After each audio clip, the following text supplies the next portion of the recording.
Damn. Damn. You know when you just get off work, right? Right. And then nothing goes right, you feel like, and you just want to get home. And once you finally get home, you realize you got a good spliffy rolled up, and you spark it, and now we're here, Mr. Ballin', places you shouldn't go. It could kill you. You know we are a Mr. Ballin' fan for life. We gonna always hold it down. So we gonna do what you should do in my video and like. These stories are about people who made big choices that they thought would improve their lives. But neither of them really took the time to actually learn exactly what they were signing up for. And that led to disaster. But before we get into today's stories, if you're a fan of the strange, dark, and mysterious delivered in story format, then you've come to the right place, because that's 8 a.m. on... Again, we're not just skipping. You know we skip it because it's time volume and all that shit. You know why, bro. We love the man. We gave him a like. We subscribe with sub. You know, just like you should do to my video. Again, bro, it takes 3 seconds. Come on, what you guys doing? You already got this spliffy. You're with your boy, ReRe. Come on, bro. Get right. June 8th, 2015, 72-year-old James Lee Rogers parked this beautiful red Corvette in the parking lot of a Waffle House in Port Arthur, Texas. And as he pulled that car into the lot, I mean, James, he just felt so proud to be driving this vehicle. This was a 2007 C6 Chevy Corvette, pristine condition, and it was exactly the car that James had been dreaming about like his whole life. I mean, God, imagine you just been wanting that car. You've been saving up. You've been putting that work, right, and then you just get it, bro. That accomplishment, bro. You getting that shit. You really want something in life, and you get it. You gonna feel like how this man is feeling. That ass. Amazing. It looked incredible, and more than that, it had all these. Let me know in the comments, deadass, what's your ever first walking hard experience moment and it's coming true? Like, my example was, bro, I was like, bro, I mean, transportation, oh my god. Bro, once I finally got a e-bike, what? I feel like all my problems were solved, bro.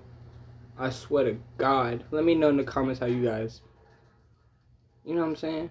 It's raining. It's already night. The vibe is good. I ain't gonna lie. Sheesh. Modern elements to it. I mean, it didn't even have regular door handles. Everything was like push buttons and electric. I mean, to him, owning this car was like owning a really flashy sports car, and he thought that, you know, anybody who saw him driving it, they knew this guy had made it. And on top of having this really cool car, James also had like a pretty awesome life here in Port Arthur. I mean, he had lots of family in the area. He had grown up here. He loved living here.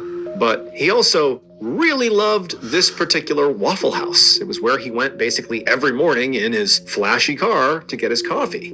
But, you know, it wasn't just their coffee that he was drawn to. It was the wait staff. It was... You know it's ReRe gang. We're going to keep pausing because you know we got shit to say.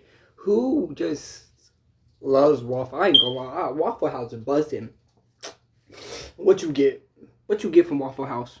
I get the all-star, you know, waffles, whatever. And then I tell them boys, this will get sticky, right? I tell them boys bacon, right? Crispy, right? Cheese on my eggs, right, okay. I tell them boys for my grits, eggs, and I think I be getting bacon, sometimes ham. I don't know, I mix it up. I don't know. Or maybe I should do both. I don't know. But, Yeah, let me just. I'm the big bag. The regulars who went to this Waffle House. This had become like a sort of second home for him, and he really looked forward to coming here basically every day. And so he parks his Corvette, he gets out, and before he walks into the restaurant, he has to tell his dog, he brought his dog along, Leia, this cute little dog, to stay in the car because the dog was not allowed in the Waffle House. This was something he knew, but it was going to be quick. So he told Leia, to be a good girl and stay in the car. Don't rip it up. This is his dream car. She was a very good dog. And so she sat down. He shut the doors, used the electric push buttons to do it. And then once he knew his dog was secure, into the restaurant he went. Once he got inside, James took his usual seat at the counter where his friend MJ was already sitting. MJ was in his 60s, and like James, he was also a fixture at this Waffle House. And so the two immediately began chit-chatting about the weather and their kids. And then at some point, James ordered his coffee and used that as a chance to catch up with some of the wait staff that he spoke to every morning. And then eventually more regulars began filtering in and out, and James made a point to chat with them and laugh with them as well. Again, this was like his second home. And in fact, on this particular day, there were so many people that he wanted to talk to coming in. That's kind of crazy because damn, that's how I be hitting, ain't it? Whoa. But nah, for real, that's crazy because I feel like that at my work job. You might think I'm crazy, but that's my other, and I feel like, but I don't feel like they're my family. I just feel like it's my other home because I'm so used to it and I'm so good at it.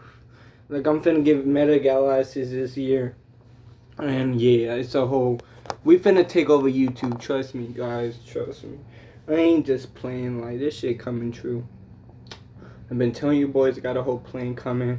It's coming soon. You guys got to lock in like I'm locking in. Let's get it, bro. Back to the video. In and out of the restaurant that he decided, my dog's fine out there. I've only been in here for a few minutes. I'm going to order some food as well. However, right after James ordered his food, he turned and he looked out the window into the parking lot. And even though he couldn't actually see his Corvette, he could see that it was extremely sunny and very hot outside.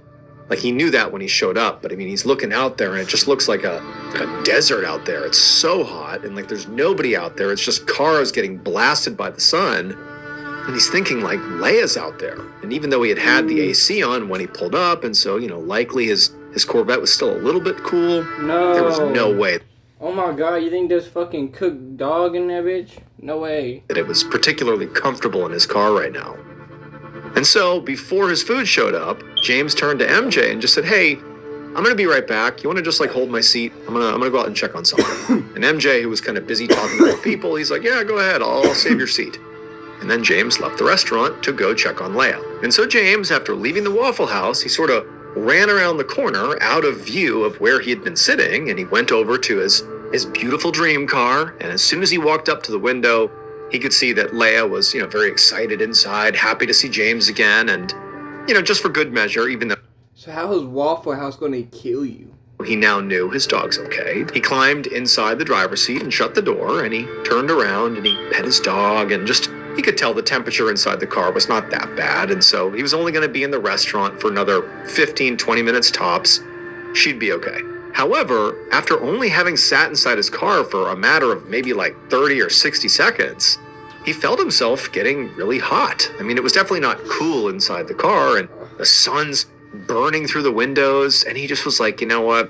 This is not responsible to leave my dog in here. I can't do this.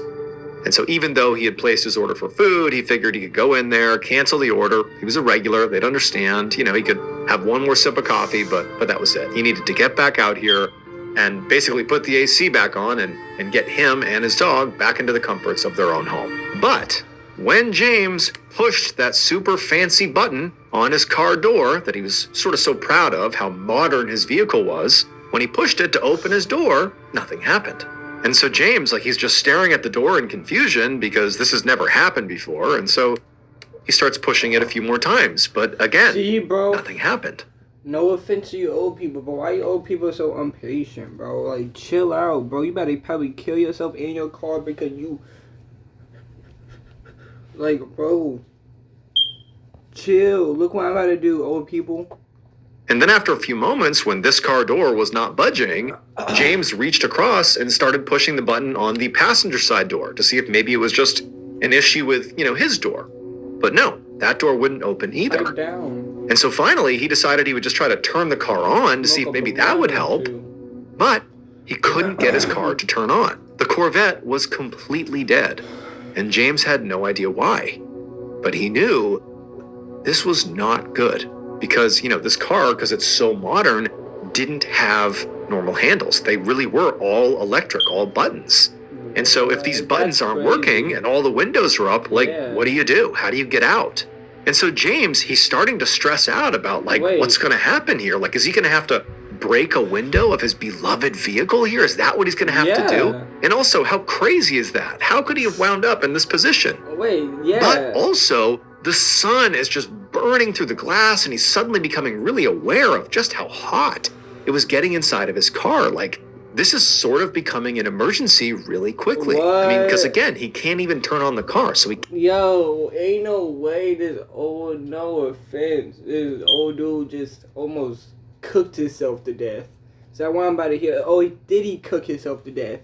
Is that what I'm about to hear right now? Can't turn on the AC. He's like inside of an oven at this point. And so James instinctively reached for where his phone would normally be, but it wasn't there.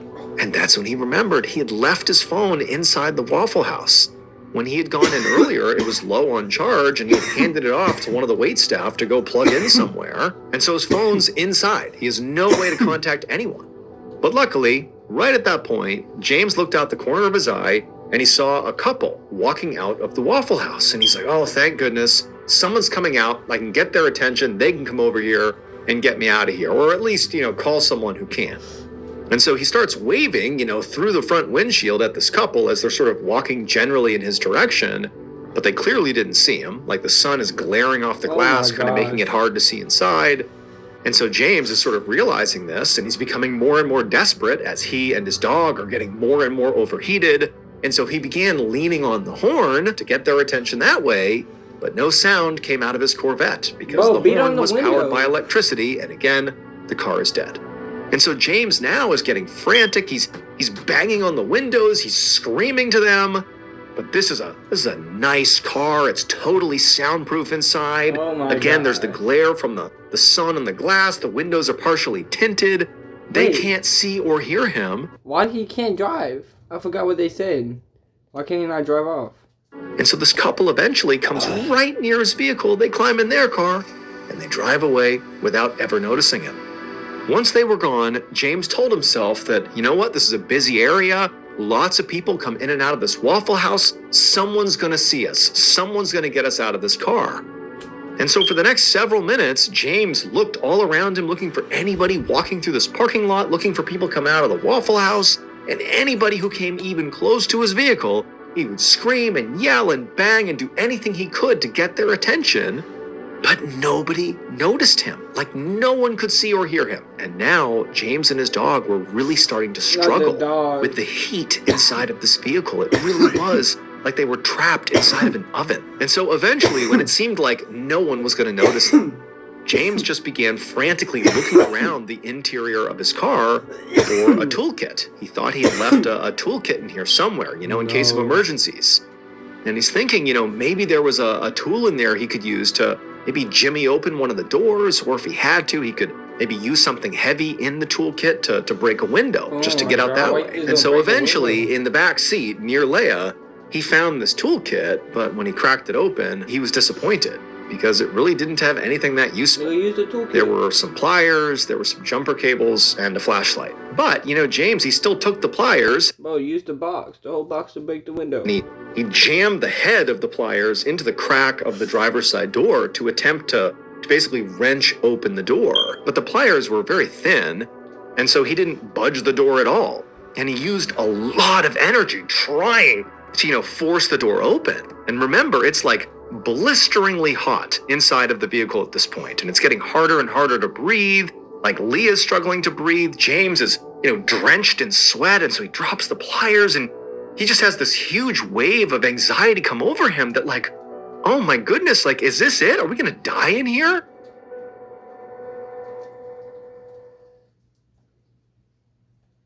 And so as like this crushing reality is coming down on him, James has this adrenaline surge, and he leans back in his seat and he starts kicking as hard as he can against the glass with his feet to try to break open the windshield or kick open the driver's side window. But amazingly, despite all of his energy going into this, he didn't crack the window at all. Like it felt like he was kicking a concrete wall. There was no budge, nothing. And so again, after exerting even more energy and now sweating even more, and it's getting harder and harder to breathe, James took those pliers and he's really gassed. He can barely breathe, and he starts smashing the head of the pliers into the window. That didn't do anything. So it's like, I can't do anything to get out of this vehicle. And so James, he sort of just like lays back in the driver's seat, which he had reclined at this point. You know, it's fucked up. He's really like most people in life, just stuck and confused and don't know what to do.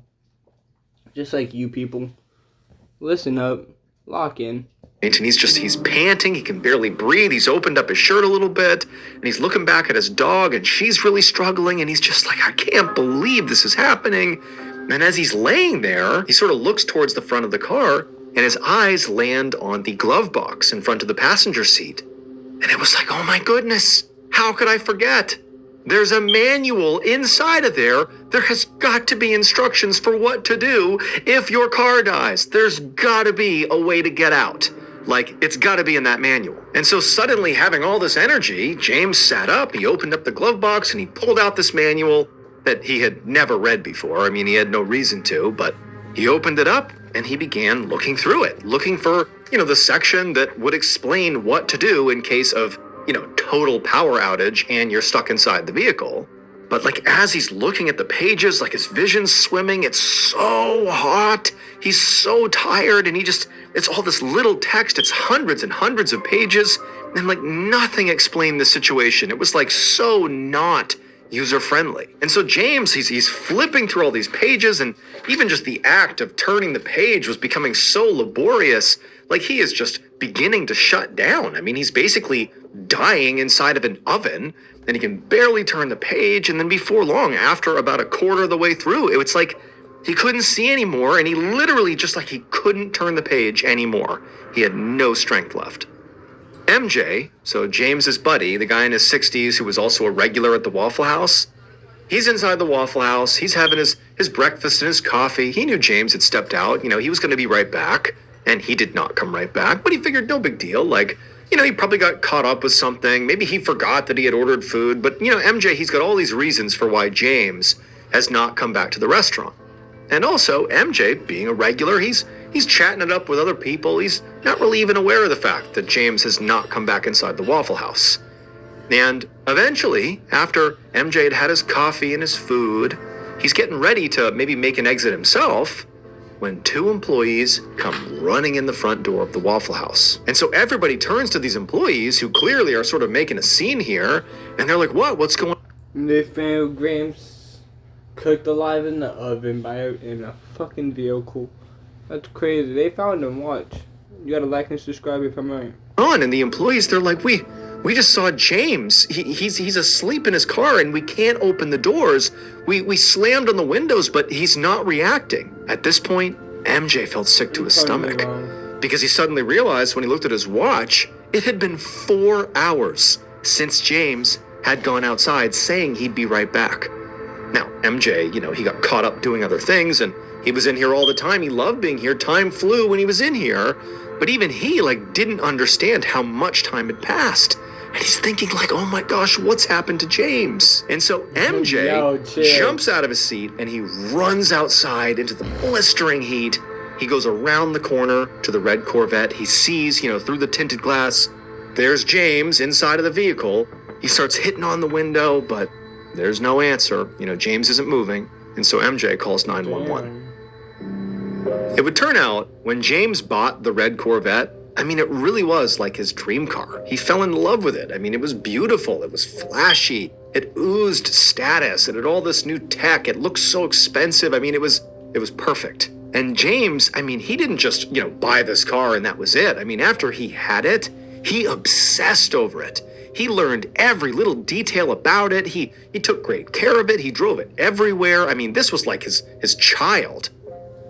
But despite, really obsessing over the car, he never learned one really important thing about this car, which is, what do you do if you happen to be inside of the vehicle with the windows rolled up and your power goes out? Because the doors are not regular doors. They're powered by buttons. They're electrical. And if you have no power, you can't open them, as he found. Well, it turns out there's actually a lever under the driver's seat that once you pull it up, it pops open the driver's side door and you can get out, no matter if there's electricity or not.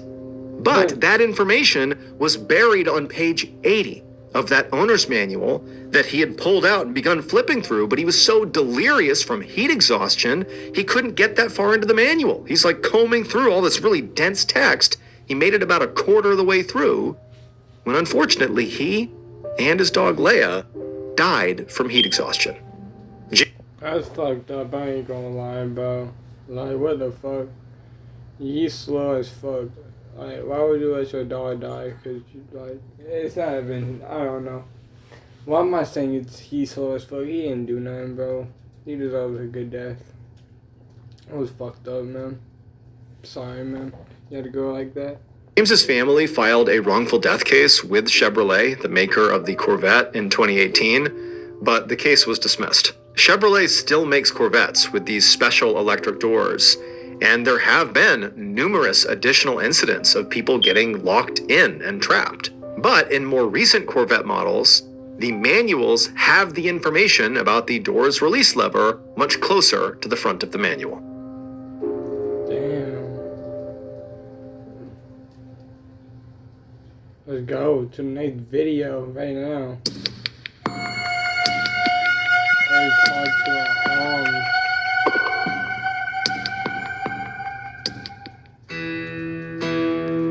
On the morning of August 20th, 1862, a 17-year-old farmhand named Jean Leroux carried his axe over to a stack of logs by a barn on a farm in Ottawa Township, Minnesota. As a farmhand, Jean was responsible for lots of different odd jobs, like splitting the firewood and feeding the animals and helping with the crops. Basically, Jean had to know every single inch of the farm and the woods that surrounded it, and how to take care of it all. But even though he was basically I ain't gonna lie, y'all boys.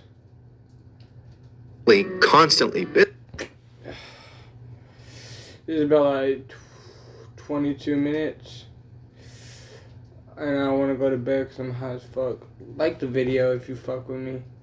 And I'm gonna upload part 2. I got you. Well, part 2 with MrBaller. You know I'm gonna hashtag him and everything, but yeah, bro. Show love to your boy. If you don't, then I'm not gonna upload MrBaller never again, and you're never gonna see my face again. I'm just gonna fucking kill myself and I'm just gonna oh my god. Ugly out boy with a big ass head. In case you boys in the next video, I fuck with you boys. I fuck with all family, like we all got a connection, and I know I'm fried as fuck, but yeah.